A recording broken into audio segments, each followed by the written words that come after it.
Hi friends, welcome back to church. It's so good to be with you even though we're together virtually. I'm Pastor Leave and this is Teacher Andrea. Yes, and many of you probably remember our lovely Godly Play classroom. Typically you would line up outside and we would get all ready to go inside and hear the Word of God. Now, we can't do that in this room this year. So you will get the chance to make a special Godly Play worship area in your own homes, and you'll get to share it with your families. I'm so excited. So we need to get ready. We need to get ready and get going. Are you ready, Pastor Leave? I think so. What does ready mean? Oh, I almost forgot. What does it mean to get ready? Well, when I get ready to worship, whether it's in Godly Play or in church, I have to kind of make sure that my heart is ready. It's ready to hear Jesus. I need my hands to be ready and respectful. I also need my ears to be ready to listen and my eyes to see whatever I'm supposed to see. Does that help? It does. I think I'm ready. Okay, well, let's go. Okay. The worship center is a very special place. It is a special place to be with God. In this place, we have all the time we need, so we don't need to hurry. We can walk more slowly, and we talk more softly because someone might be talking with God, and we don't want to disturb them. This is a special place to be with God, to talk with God, to listen to God, and to hear the stories of God. So we need a way to get ready to be in such a special place to be with God. You can get ready all by yourself. You don't need me to tell you to get ready, but I can show you how to get ready to be with God. When we come into this room, we have all the time we need, so we can walk more slowly. See how Teacher Andrea walked in? I wonder if you can practice at home how to walk in your worship center.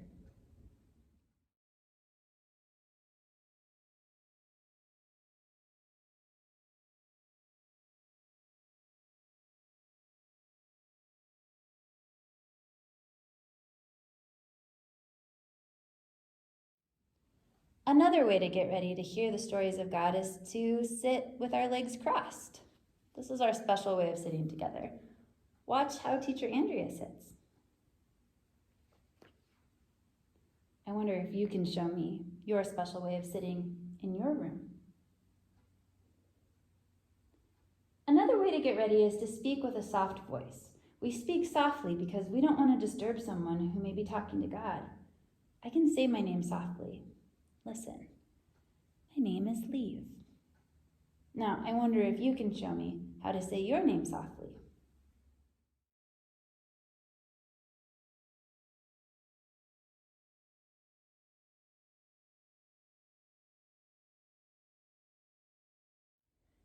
Normally, when you come into this space, you'll see things on the shelves. You can see all sorts of wonderful things around Teacher Andrea.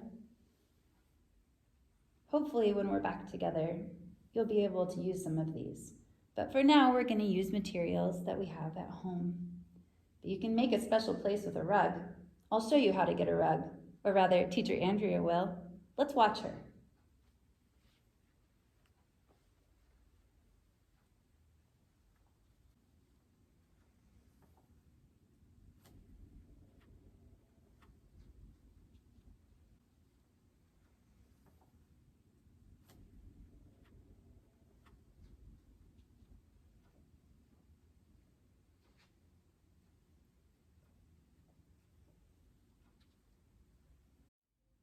When you are on your rug or your towel or blanket or whatever you have to use at home, no one will bother you. Teacher Andrea will show you how to walk around a rug that someone else is using. Let's watch.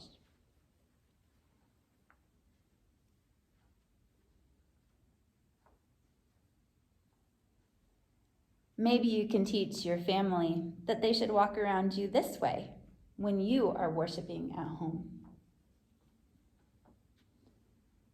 When you are finished working, you can put the rug away all by yourself.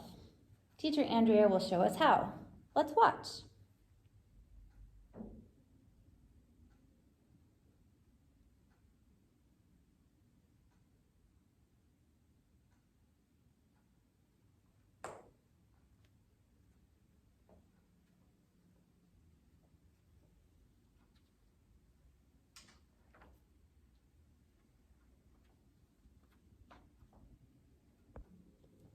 Now, I wonder if you can show me how to get a rug to make a special place to work.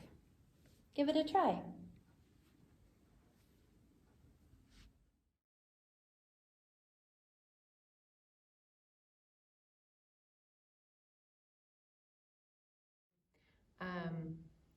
All right, well, now that you have thought about how to come to your space and pull out your rug, I want to talk to you a little bit about our space here.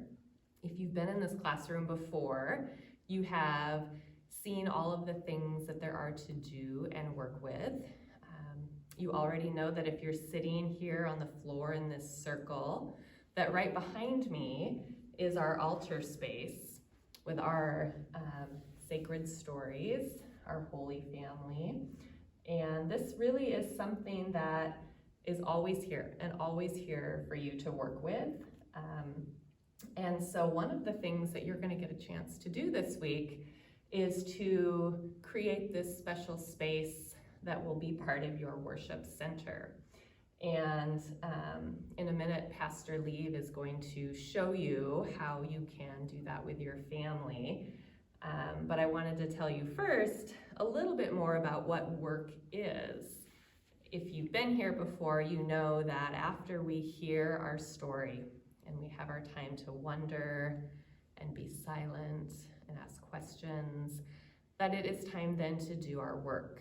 And what work is choosing materials and a space in this room where you can think deeper about the story that you just heard. For example, if we heard the story of Noah and his amazing journey on the ark with all the animals, your work might be to go and choose wooden blocks and construct a scene from that story, maybe another ark, maybe you would choose to bring the animals over and work with that story in your own way. The really amazing thing about work in godly play is it's totally your choice. As long as you are being respectful of the things that you are touching and the people around you, you have the decision to choose how you want to work. Just you, and it only has to make sense for you. So I want you to remember that, in that we will send home materials for you to work with. You don't have to use them all. We want you to use what is special for you and how that makes you better understand the story that you heard.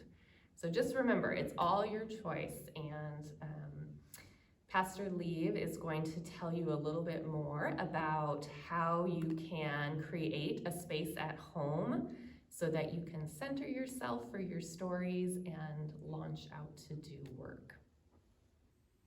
Hey friends, great job paying attention so far. Let's do some work. I've got my comfy work clothes on, and today I'm going to be working on designing a worship space for home. And I wonder if you want to do that with me. The first thing that we're going to need is to find a quiet place at home. A place where we can pray and play and do our work and watch our godly play videos without a lot of interruptions, without people tromping through our work. So maybe a quiet corner somewhere, or a room, if you've got a whole room, to be quiet and reflective. And then the second thing we're going to need is like a desk or a bookshelf or a table, or maybe even just a cardboard box, something that can be part of our worship center, our altar. So I'm going to use this table. And in our worship bag, there's all sorts of materials. One of the things that I found in there was this beautiful green cloth. And this cloth could be a lot of different things, but today I'm going to use it as an altar cloth. Isn't that pretty? And it's green, which is totally appropriate for our liturgical season. It's ordinary time, and the color for ordinary time is green. We'll talk about that in a few weeks. But anyway, we've got this beautiful altar cloth. What's next? Well, we're going to be using Bibles a lot in godly play. So if you have a Bible of your very own, or if there's a family Bible that you can borrow, and be really careful with it, we can put that on the altar too. So I'll put my Bible right there. And we've got these candles and candle holders in our worship kits. We're going to learn more about these in 2 weeks, but for now, this can be our Christ candle, and we'll put it right here on our altar. Oh, and then the best part. There are a couple pieces of this thick watercolor paper in your kits, and I'm wondering if you might want to create a piece of art for your altar. Now, it could be a picture from a Bible story, or it could be a beautiful picture from nature, whatever it is that helps you think about God. Create a beautiful piece of art for your worship space, for your altar. It'll add so much color and dimension and really make it your own. It could even be something super abstract, just colors, whatever helps you pray and play and worship God. All right, so there is our work for today if you want to work on designing your worship center. And if you design one, take a picture of it and send it to me. I cannot wait to see what your sacred spaces at home look like. So let me see what you come up with. All right, friends. Well, now is the time for us to put our work away for the morning, and we're going to get ready to have a feast. And I want you to notice that I have put my work away for today, and everything is back in its place. I'm seated back here on my special carpet. My legs are crossed, and I am feeling ready to have feast. I want you to notice that today, feast is just for Pastor Leave and me. I just have 2 cups and a small basket of crackers. Remember, a feast doesn't mean that there's a lot of food. The feast is the richness of who you're sharing the food with. And today, you get to have feast at home with whoever is in your house. Each of you should have received a tray in your take-home bag, so feel free to use that tray for your feast and your family. Usually we say a prayer or offer grace or a blessing right before we have our feast, and since it's just Pastor Leave and me, I'll say the prayer today, and next time you can say it at your house. So if you'll join me in an attitude of prayer. Dear Jesus, I so wish that we could all be together, enjoying feast, enjoying our work, and enjoying your stories. However, I'm so grateful that we still get a chance to be with our Godly Play friends and to learn more about you. Please see this as an opportunity to have these children connect with their families and share the beautiful language that you have given us to use in Godly Play. We ask these in your name. Amen. Okay. So now Pastor Leave and I will enjoy our feast, and you can enjoy yours at home.